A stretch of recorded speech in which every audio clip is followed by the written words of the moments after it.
करेगा, काबिल मैडम भी करेगी।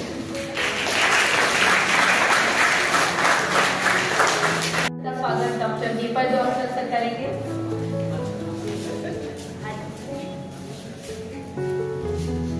विश्व हिंदी दिवस को मनाने का मकसद हिंदी को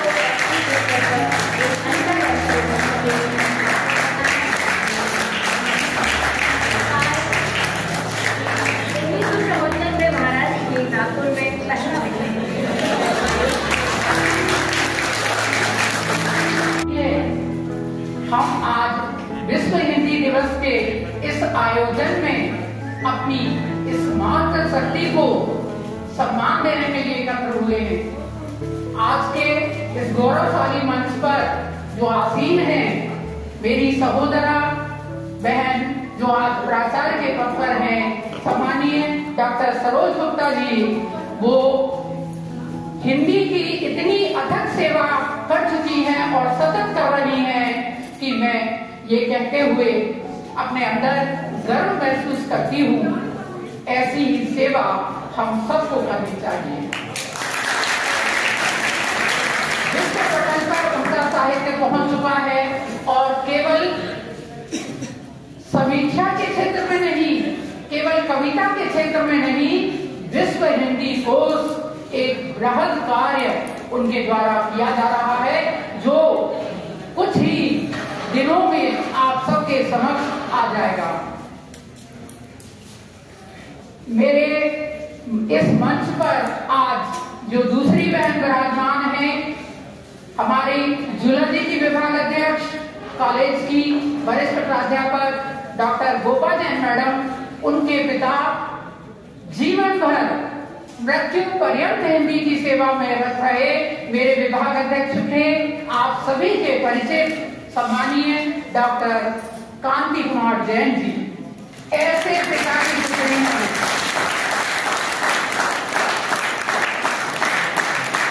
उनकी छत्र छाया में हम विद्यार्थियों ने शिक्षा प्राप्त की और आज इस मुकाम को उनके आशीर्वाद से प्राप्त किया है।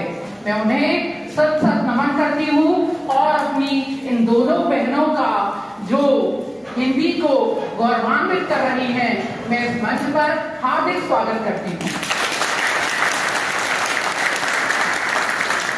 हमारे भी मंच पर उपस्थित हैं हिंदी के प्राध्यापक डॉक्टर राणा कुंजर सिंह, जिन्हें हम सब मार्गदर्शन दे रहे हैं और उनकी खुद की रुचि उनको साहित्य सृजन की ओर ले जा रही है।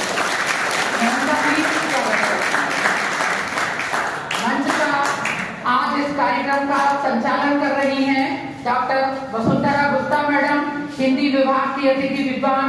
मैं उनका यहाँ स्वागत करती हूँ। और मेरे समक्ष मेरे वे साथी मौजूद हैं जो प्रत्येक पद पर, प्रत्येक समस्या में मेरे साथ खड़े होते हैं। मैं अपने सारे उन सम्मानीय अतिथि विद्वानों का इस मंच से हार्दिक स्वागत करता हूं। हमारे भी महाविद्यालय के अन्य प्राध्यापक, शासकीय कर्मचारी, अशैक्षणिक कर्मचारी सभी मौजूद हैं। आप सभी का इस मंच से हार्दिक स्वागत है।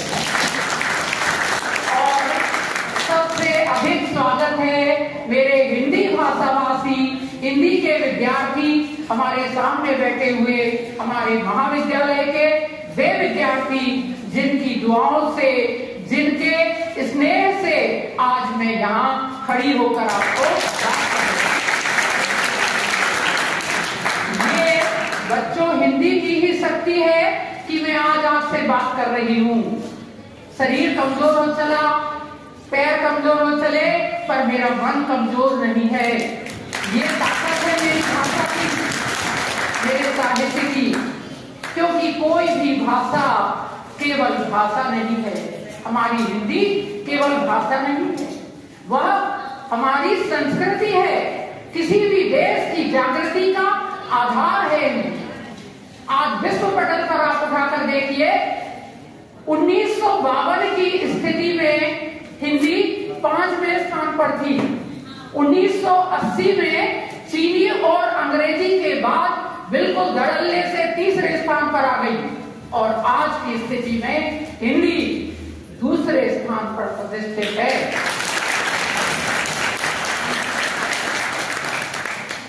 हिंदी को स्वतंत्रता प्राप्ति के पूर्व ही राष्ट्रभाषा बनाने की ओर एक जन आंदोलन छेड़ा गया था। आप सभी को ज्ञात होगा, हमारा इतिहास बताता है कि हिंदी को राष्ट्रभाषा बनाने के लिए केवल हमारे राजनायक नहीं, जननायक भी उठ खड़े हुए थे। लेकिन स्वतंत्रता प्राप्ति के उपरांत विडंबना ये रही कि हमारे सारे सांस्कृतिक मूल्य बदलने लगे, जीवन मूल्य बदलने लगे, भारत के अंदर की परिस्थितियां बदलने लगी और उसका दुष्परिणाम क्या हुआ कि भारतीय जनमानस पाश्चात्य संस्कृति की ओर आकर्षित होने लगा। पाश्चात्य सभ्यता की इस अंधी दौड़ में हमने अपनी भाषा के उस आंदोलन को वही विराम दे दिया, नहीं तो आज हिंदी राष्ट्रभाषा होती। जब संविधान में 15 भाषाओं को राजभाषा का दर्जा दिया गया, उनमें सबसे ऊपर नाम रखा गया था हिंदी का। क्यों? क्योंकि हिंदी जानने वाले, हिंदी बोलने वाले भारत में सर्वाधिक थे और आज वो हिंदी अभी तक राष्ट्रभाषा का दर्जा प्राप्त नहीं कर सकी। जबकि मैं आपको बता दूं कि विश्व पटल पर हिंदी लहलहा रही है। सारे देशों में आप कहीं भी चले जाइए, आपको हिंदी के जानकार मिल जाते और हमारे ही घर में हमारी माता उतना सम्मान अभी नहीं पा पाई। हम सबको मिलकर एक आंदोलन फिर से छेड़ना होगा। जीवन से जुड़े प्रत्येक क्षेत्र में हिंदी ने अपना परचम फहराया है। आप सभी जानते हैं कि हिंदी भाषा के विकास में सर्वाधिक जो महत्वपूर्ण भूमिका है वो जनसंचार माध्यमों की है। इलेक्ट्रॉनिक माध्यमों ने सारे विश्व पटल पर हिंदी को ऊंचाई दिलाई है। पूरे हिंदी ने ही पूरे विश्व को एक सूत्र में बांधा है। अगर मैं ये कहूं तो कहीं अतिशयोक्ति नहीं होगी और मैं समझती हूं आप सबका यही मत होगा। हिंदी ने ही पूरे विश्व को एक सूत्र में बांधा है। तो भूमंडलीकरण के इस दौर में जब इन इलेक्ट्रॉनिक माध्यमों ने, इन प्रिंट मीडिया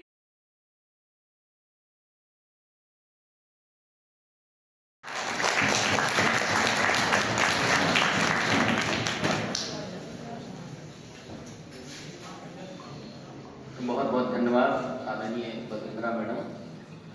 मैं इस मंच पर उपस्थित आज के कार्यक्रम की अध्यक्षा और इस महाविद्यालय की प्राचार्य आदरणीय डॉक्टर सरोज गुप्ता जी का बहुत बहुत इस मंच पर स्वागत करता हूं और उनको बधाई देता हूं हिंदी दिवस, विश्व हिंदी दिवस के उपलक्ष्य में। और हमारे बीच में उपस्थित आदरणीय वरिष्ठ प्राध्यापक डॉक्टर गोपाल जी, आदरणीय विभाग अध्यक्ष सम्मानीय डॉक्टर रंजना मिश्रा जी और यहाँ पर सभागार में उपस्थित हमारे महाविद्यालय परिवार के सभी शिक्षकगण। हमारे यहाँ पे आज फूड सेफ्टी कॉर्पोरेशन से आए हुए सभी सदस्य यहाँ पर उपस्थित हैं विश्व हिंदी दिवस के उपलक्ष्य में।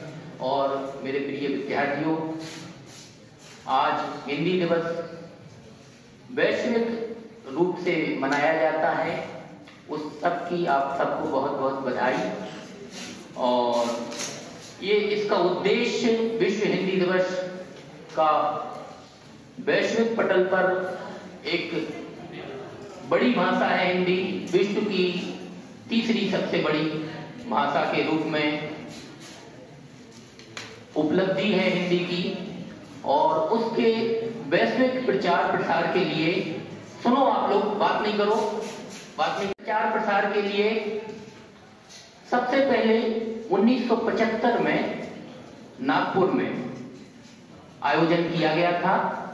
उसके पश्चात हमारे देश के पूर्व प्रधानमंत्री डॉक्टर मनमोहन सिंह जी ने 2006 में 10 जनवरी से विश्व हिंदी दिवस की शुरुआत की और वैश्विक प्रचार प्रसार के लिए हिंदी की जो क्षेत्र है उसमें कैसे प्रगति की जाए, उसका उन्नयन कैसे हो और उसकी जो है मूल्यांकन के लिए विश्व हिंदी दिवस के रूप में हम 10 जनवरी से जो है 10 जनवरी 2006 से लगातार विश्व हिंदी दिवस को मनाते आ रहे हैं। तो जैसा कि अभी आदरणीय मैम ने आप लोगों को बताया ही है, भाषा हमारी वह ताकत है जिसके माध्यम से हम दुनिया का समस्त ज्ञान हासिल करते हैं और हासिल करने के पश्चात उसको अभिव्यक्त कर पाते हैं। तो और वो हम ज्यादातर करते हैं अपनी मातृभाषा में, और हमारी मातृभाषा है हिंदी। बुंदेली जो है उसका एक हिस्सा है, हिंदी का हिस्सा है, बोली है। तो बुंदेली तो है ही है, और बुंदेली क्या है? बुंदेली का बृहद रूप हिंदी है।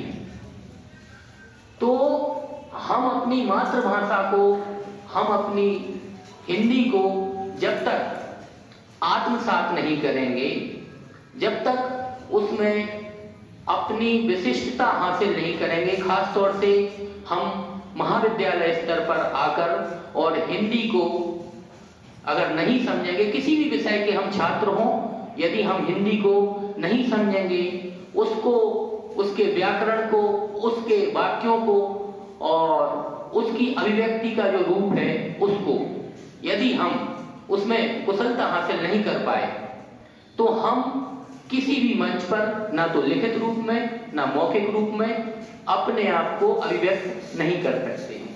और अगर करेंगे भी तो हमारी जो है वहां पर कमजोरियां साफ दिख जाएंगी। हमारी खुद की अभिव्यक्ति हमारा मूल्यांकन कर देती है सभी के सामने, चाहे वो व्यक्ति पढ़ा लिखा हो अथवा ना हो। लेकिन अगर आपके पास आपकी अभिव्यक्ति का कौशल बेहतर है, तो वो कौशल बेहतर कैसे होगा?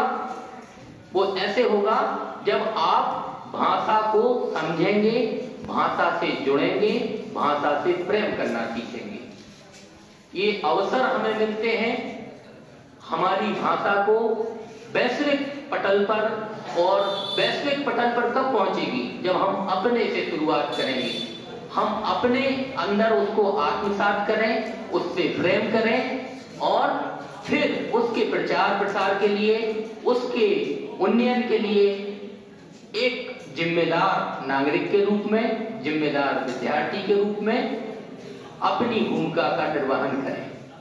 यह एक बहुत बड़ी जिम्मेदारी है इस देश का नागरिक होने के साथ।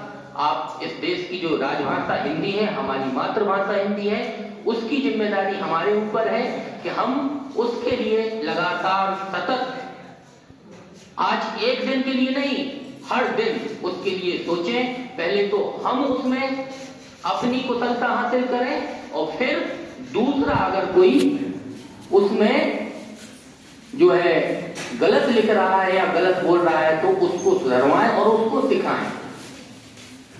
आप लोगों को शायद जानकारी हो या ना हो, यदि एटीएम में हम जाते हैं ना, तो एटीएम में 2-3 प्रकार की भाषाएं होती हैं, तो हम आसानी से इंग्लिश का चयन कर लेते हैं। यदि हिंदी का मैं एक अभी का उदाहरण बताता हूं, आदरणीय आचार्य श्री राम परिहार जी जैसे ही मेरे साथ में रात के 9:30 बजे के लगभग वरदान होटल में पहुंचे, वो ऐसा देख के और कहने लगे कि ये क्या अंग्रेजों के लिए होटल बनाई गई है? उन्होंने सीधा कहा कि भाई क्या ये अंग्रेजों के लिए होटल बनाई गई है? यहाँ पे हिंदी का तो कुछ नहीं है, केवल तुम्हारे होटल का नाम दिख रहा है मुझे हिंदी में और भगवानों की फोटो लगी है उस पर दिख रहा है, ना आपके एंटी रजिस्टर में हिंदी है। तो जब हम हस्तक्षेप करेंगे, मेरा कहने का तात्पर्य है, तो वो करते हैं, लगातार कर रहे हैं, हिंदी के लिए काम कर रहे हैं, और उन्होंने उनका आप लोग परिचय देख सकते हैं, इंटरनेट पर भी डला हुआ है। तो जब हम हस्तक्षेप करेंगे तो ये बाजार मजबूर हो जाएगा। क्यों हो जाएगा? क्योंकि हम 60 करोड़ हैं, हिंदी बोलने वाले कितने हैं? 60 करोड़, और 60 करोड़ का बाजार दिखता है। इस बाजार में व्यापारियों को 60 करोड़ का एक पूरा बाजार दिखता है। तो जब हम हस्तक्षेप करेंगे तो उनको हिंदी लाना पड़ेगी। तो एक उन्नयन तो हम इसी तरह से कर सकते हैं कि जहां पे हमें हिंदी लिखने का मौका मिल रहा है वहां लिखें, और जहां नहीं मिल रहा वहां कहें कि हिंदी लिखो, यहां पे हिंदी होना चाहिए। तो ये एक बहुत बड़ी आपके द्वारा हिंदी के लिए की गई एक जिम्मेदारी पूरी होगी, या कार्य आप पूरा कर सकेंगे। तो इस तरह से हमें सोचना होगा हिंदी के विकास में, और हम खुद सीखें, दूसरों को सिखाएं, हस्तक्षेप करें। हिंदी को हम आगे ले जाएंगे तो हम आगे जाएंगे। किसी भी देश की संस्कृति और उसका जो है महत्व, उसके नागरिकों का महत्व कब होता है? जब उसके देश की भाषा पर सशक्त हो। आप लोगों को शायद मालूम हो कि जो बांग्लादेश का विभाजन हुआ, एक ही संप्रदाय के लोग रहते थे पाकिस्तान और बांग्लादेश में, लेकिन विभाजन का कारण क्या बना? विभाजन का कारण बना भाषा, क्योंकि बांग्लादेश की भाषा थी बांग्ला, और वहां पे उर्दू को लागू कर दिया गया था जो पाकिस्तान की राजभाषा है। तो वहां ये विवाद बना। तो भाषा के आधार पे तो आप लोग कई बार विचार भी हुआ है कि भाषा के आधार पे तो राज्यों का निर्माण करने की जो है अनुशंसा की गई थी, हालांकि वो नहीं हो सका। तो भाषा मनुष्य के जीवन में एक बहुत बड़ा महत्व रखती है,